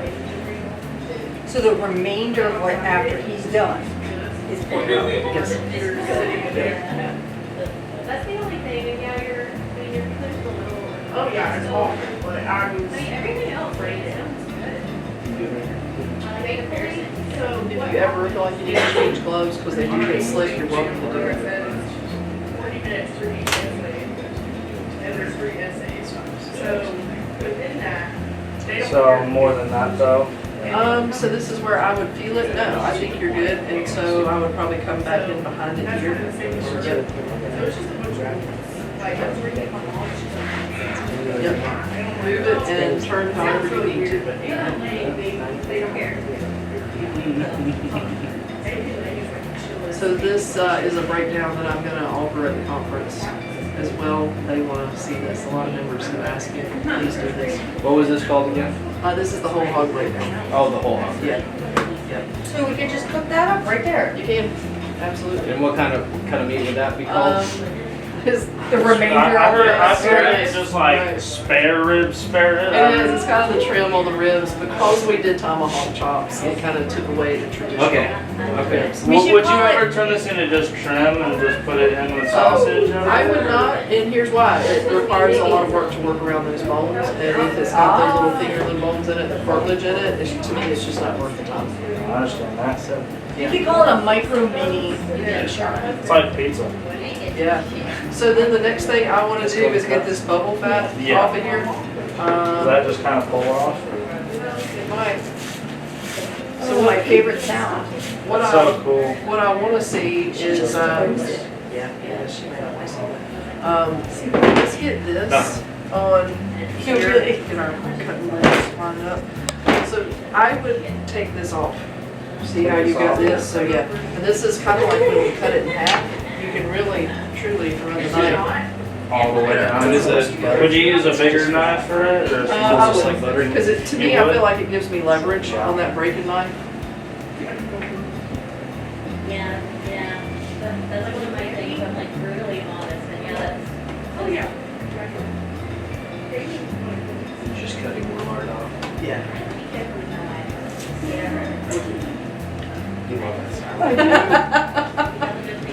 Rebecca is just a disobedient child. That's one. Yeah, she hates me. I never realized it. It's all about the size of the hog. Meishans tend to have big bellies, right? They seem like they're low and. Well, so I'd love for y'all to do a farm tour if we can find time for that, Yeah. and you'll start to see kind of the differences. Like my meat hog operation, they don't really have saggy bellies. No. So yeah, that's one of the things I'm working. Is that one of the things that you'd like to, once the breed gets reestablished, to selectively agree for that quality. I'm already. Okay, I get it right now. We want to Well, boost the number, but so here's the deal. I mean, it's great we're crossing over 1,000. That's my number in my head that I feel like I can sleep at night in. But the other side of it, we talked about this briefly. I don't know if everybody was there, but because of what we did initially, the genetics are out across the country. So finding genetics is really not impossible. So that means now we can move on to what are some other things. One of the members asked on one of the association pages, what about confirmation? What about a breed standard? And that stuff is coming, just like teats. We've been talking about teeters. Teeters, number of teeters. We can What's now your name? Tater. we can now look at that because there's enough hogs on the ground that now we've got some leeway. I mean, I think. And then we can get it. What I'm trying to do is let's get a better look at these ribs so y'all can evaluate where you want to cut. Look at that sound. It's I should never have said It is that. Mariel's favorite sound. That's like when my husband, when he chews gum and he always pops it. And I always think of Chicago where she shot him in the head for popping her skull. Oh my gosh, that's hilarious. Okay, there's that. I'm just gonna throw that away. Yeah, because that'll get caught around the grinder, and you don't want so much of that. Go ahead and get up under there and get that out of there too. We could sell those as fidget spinners, like the skin, so they could pour the membranes off the skins for people. just to keep people that Yeah. can't sit Okay, still. that's gross. Hey, just coming up with ideas. You okay? Did you Yeah, get I'm yourself, okay. dude? I've got myself a little bit. You bleeding? Don't bleed on the pork. We have all the sure? Yeah, I should get there. Okay, we'll stop and get that fixed. I can do stitches. I'm alright. I'm just saying. I don't need stitches. got it. First cut is This is a little cut. Okay, Just you wanna, Band-Aid or if you wanna wash first, or go ahead and get paper towels.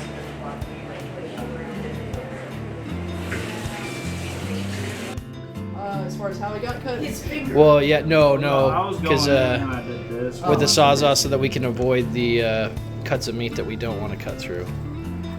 So what we were talking about is, so this is the end of the loin. Yes. And it goes into the 7 muscle group that comes off the head that makes the kappa. So when you cut the ribs, you really just want to pull up here a little tight because it's not about tomahawks at this point. You just don't want to get into this. You don't want to hurt the value of the money muscle. So I want to cut like right here. Go ahead and draw your line. Yeah, that would work because it would be at the end of your... And all the way from the top, all the way from You up really, here, so for this one, you really want to start in this crease. in this crease. Yeah, so you're gonna have 2 things happen here. So you're gonna go through that bone and then you're gonna hit another one. That second one is the shoulder blade.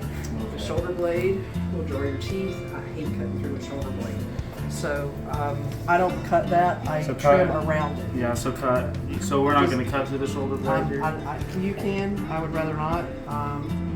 But we can, maybe you'll do that on the other half. You'll maybe not do it on this one and do it on the other one as a comparison. Yeah. Why not? So for this one, I'm just going to cut through the ribs Yep. right here? Yep. Okay. And then if you want, see, this is what we were talking about. See how it's flexing? Yeah. So that's that cartilage. You can take the meat cleaver and the BMFH and bust this if you want, or you can run down through here with the Sawzall. You should bust that one. Feel how hard that is. So see, that's going to be harder to bust with your hand. So when I cut, after I- cutting this, you want me to cut did that. that as well? Yeah. All right.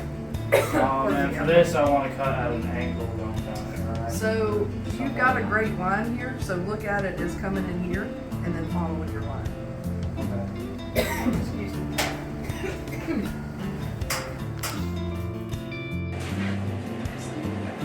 Good stuff. Flipping stuff.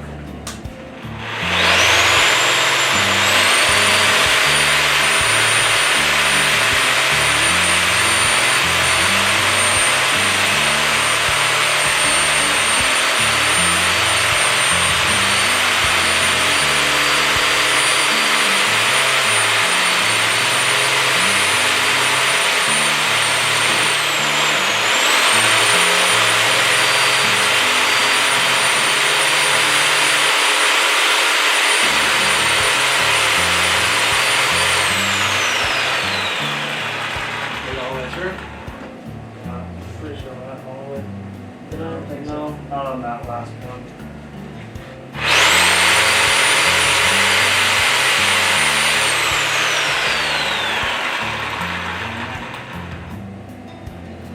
Very good. So then I'd go ahead, I like to try to use the saws all at once. Yeah. So go ahead and catch this side. But that's good in terms of we're gonna peel this one off of the shoulder blade and not go through it. So you want me to cut where?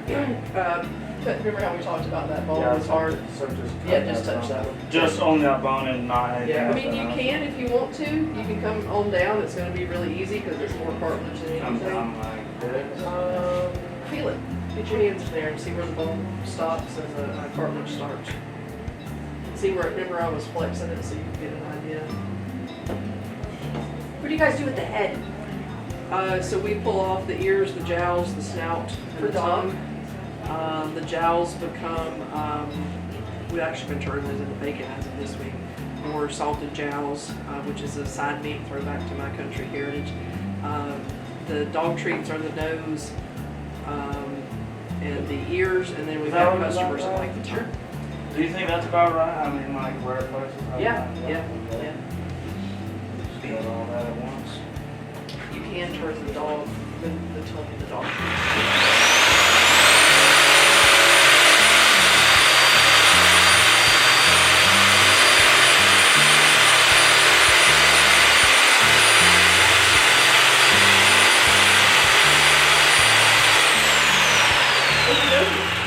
So we are done with that on this half. So now that the ribs there, do you sell it just like that, or do you cut it in half, cut it down the middle, or? No, we would sell it just like that. Just like And so that's what I would work So on would you next. just cut this out of it then? That's Okay. exactly what I would do, and that's where we talk about. Would you do a small knife or a big knife? This is where I would use a bigger one, and this is where you need to think about doing seam work. Yep, and probably coming right along here. Just Yes. to cut it out. Yep. Lunch is ready. Oh, hey, babe. You wanna get it going in there, and just holler, and if Kaylee and Lauren will get our other work set up for us, our other.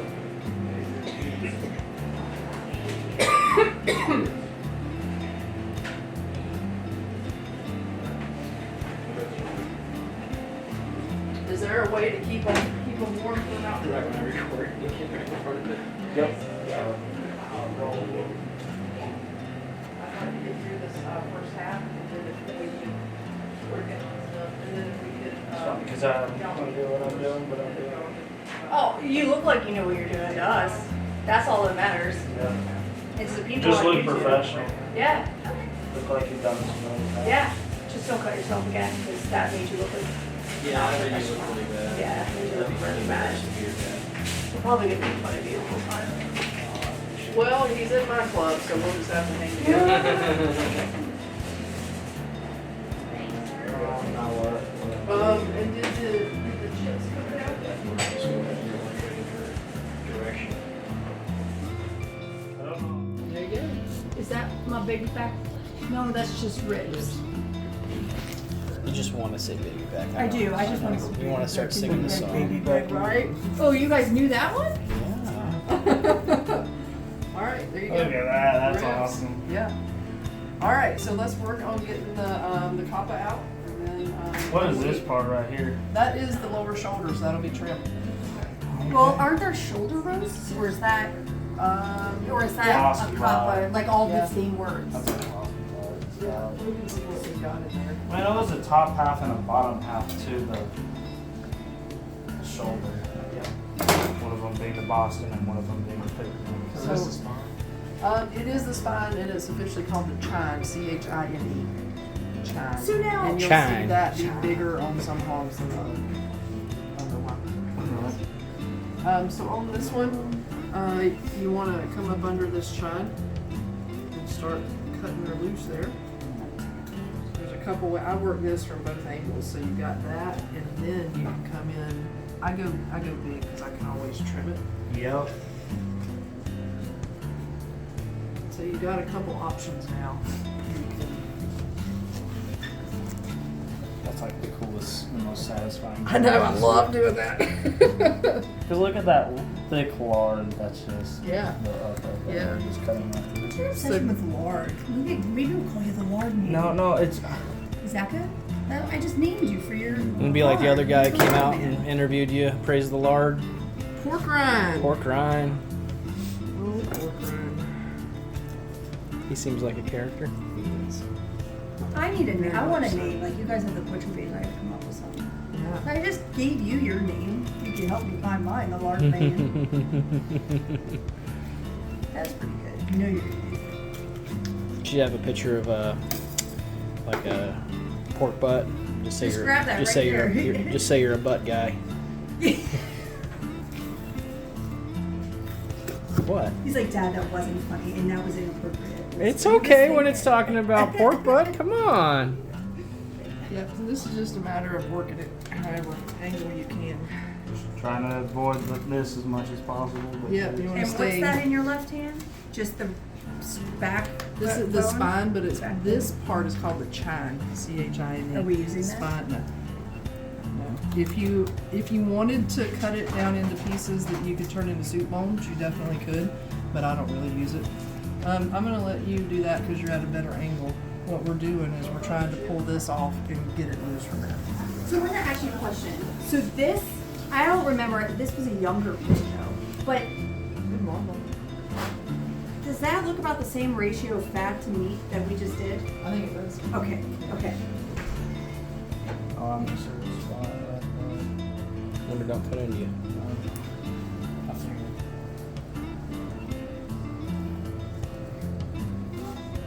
So does your husband come in and help you? Every now and then. Look at that. Largely we make crowd Very together. good. He stays out of the butcher shop work. If I get behind on charcuterie and like Kaylee and them can't get the hams turned, he and I can come in and knock out 6 or 8 pretty fast. But in general, this is mine. And then I don't mean that like really. No, But yeah, he yeah. doesn't want to come in and circumvent anything that I've been working on, so it's one of those respect things. So, okay, so now we got to get it off the shoulder blade, and I would just keep working it. And then we're gonna cut that into Yes, steaks. y'all wanted a coppa and a steak. For this one. Yeah. There you go. But if you didn't, is that your copper right there? This is the Let's see, coppa. he's holding, but yeah, so then you could sell that as a copper, what, roast you call it? Yeah, and I got one in the cooler I can show you. End up having to cut this, feel right there. Right there. Yeah, Oh. so see, that's the shoulder blade that we could cut through. Now be cautious because you could lose some meat over here going deep. So yeah, shallow cuts, pushing against that bone. There you go. There you go. And then you can roll it off of there and keep cutting.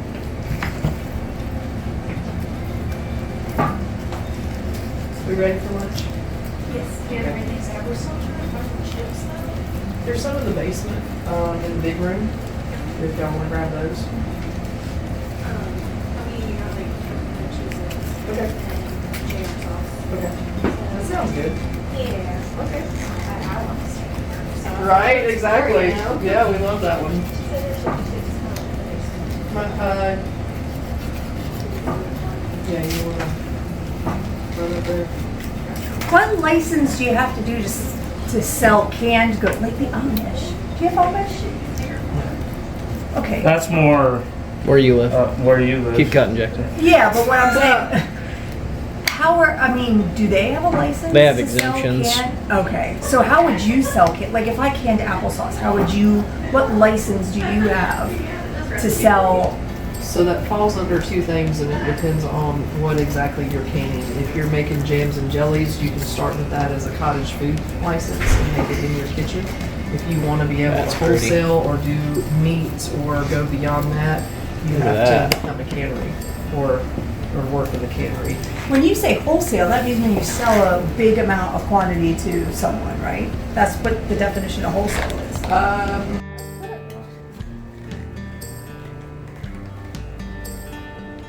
Here you go.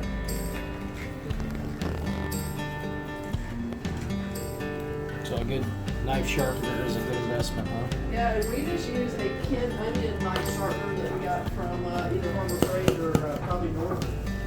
Happy to show it to you. Okay.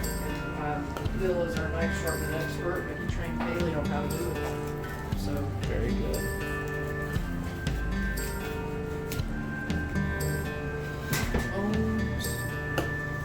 Nice and trimmed up.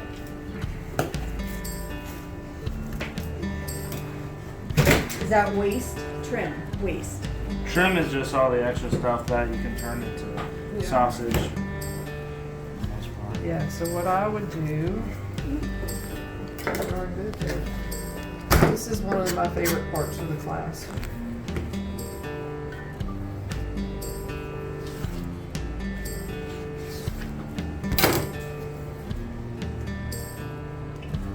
That's awesome. That's like really marbled in there. And that is your muscle group from the head that makes the top of it. So, yeah, take that off.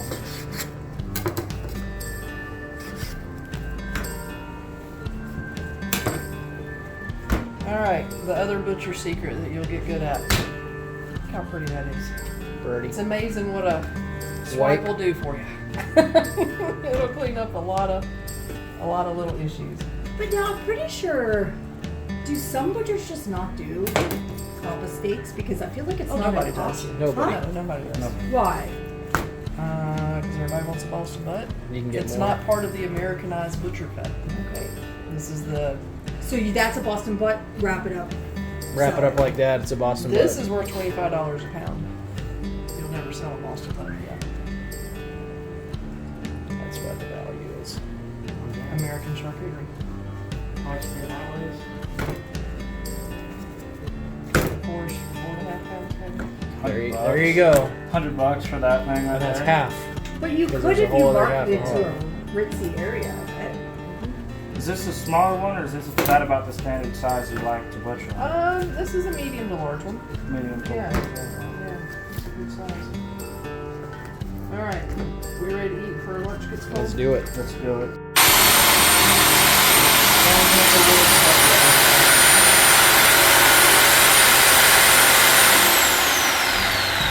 Very good. Yep, you did it. See that line? Hang on just a That second. kinda- Pull that back just a second. So that'll work. So see what I'm looking at? If this, depending on where the bone is, we would maybe want to keep going, but because of that, we're okay. So yes, Let's move try on not to to hit the ribs, but you see this spinal line? Yeah. I just followed that going down.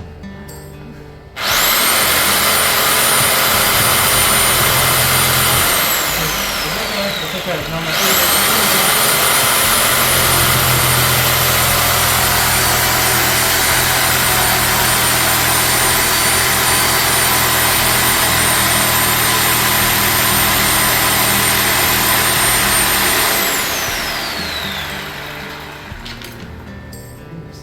See why it's not working? Oh yeah, you got it. Let me sling it on you. It's all Swing good. it. Yeah. I'll tell you what, it's definitely a different feel than cutting a tree down with a saw. Yeah.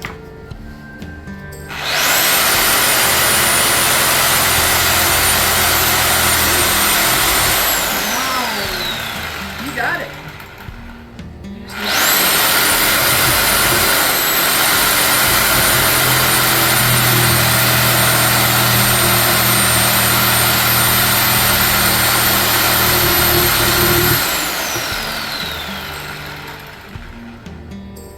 Great job.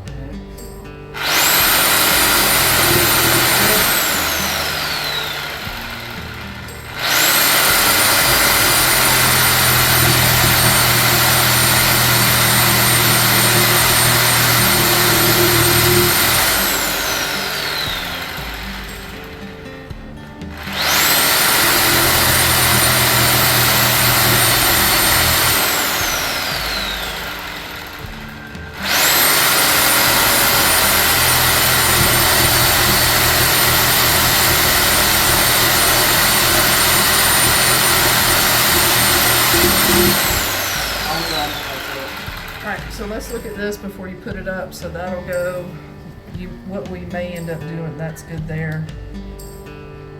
That feels okay. Can you cut the rest with a knife? Yes, we can, and that's exactly I can what do that part, That's guys. what I'm testing, but we need to do one more cut, Riker, if you don't mind.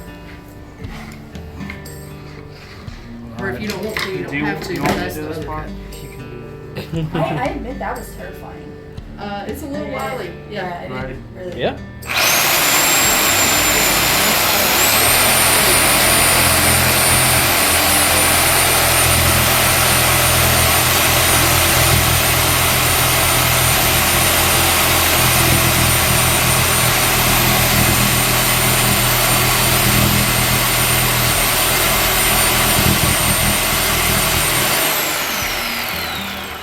One thing to cut off is We're making short work out of this second one, guys. It's Yeah. pretty good. It's like it's not your first day.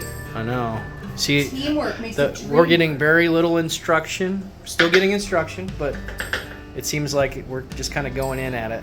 So Which is this good. is how I learn best, is hands-on, Oh, yeah. and there are some things I could say, but I also think when we get to packaging, you're gonna go, aha, and that's where We should I have learned. cut it like that. That's where I learned. So nothing is going horribly wrong here. So let me say that first. would you put this in here? Yeah, because that would be retail cut at the end of the day.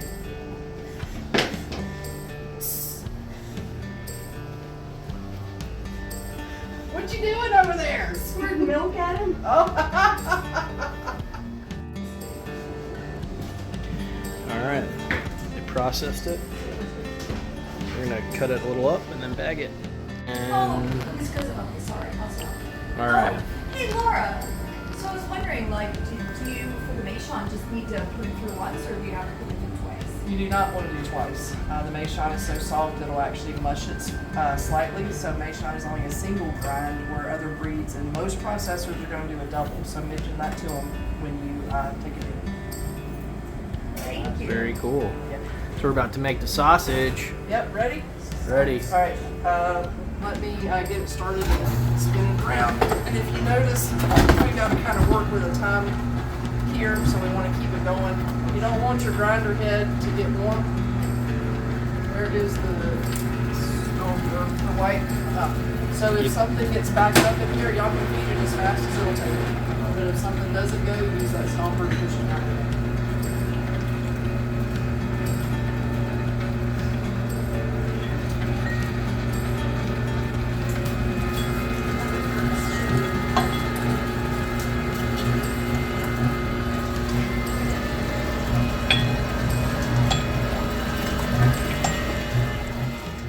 These natural casings, can you see how the cut got small here?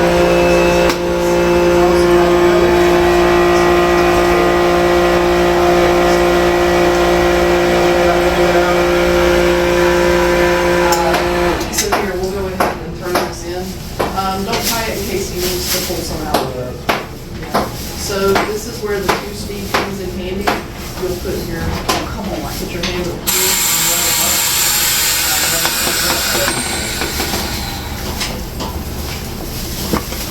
It's just it's a double time.